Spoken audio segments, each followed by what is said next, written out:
আসসালামু আলাইকুম। শ্রীলঙ্কার কলম্বোর উদ্দেশ্যে রওনা দিলাম। বোর্ডিং পাস নেওয়ার জন্য আমরা ওয়েট করতেছি। বোর্ডিং পাস পেয়ে গিয়েছি।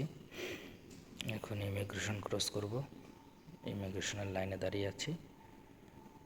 সর্বদাই হাতে সময় নিয়ে আসবেন। ইমিগ্রেশন শেষ, লাউঞ্জে কিছু নাস্তার জন্য ওয়েট করতেছি। নাস্তা করে চলে যাব আমাদের প্লেনে।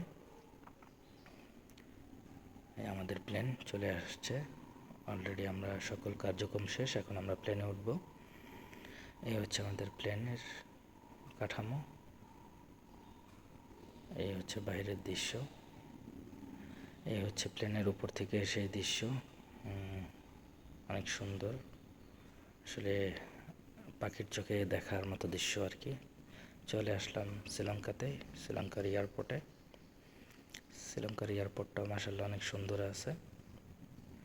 ওয়েলকাম টু শ্রীলঙ্কা লেখাই আছে এবং ওদের দেশের পতাকাগুলো রোডের মাঝখানে বিদ্যমান থাকে। আমাদের হিসাবে আমি মনে করি অনেক সুন্দর গোছালো, বাংলাদেশের মতোই, শুধু বাংলাদেশ থেকে পরিষ্কার এতটুকুই আর কি। ওকে, এই পর্যন্ত। আল্লাহ হাফেজ।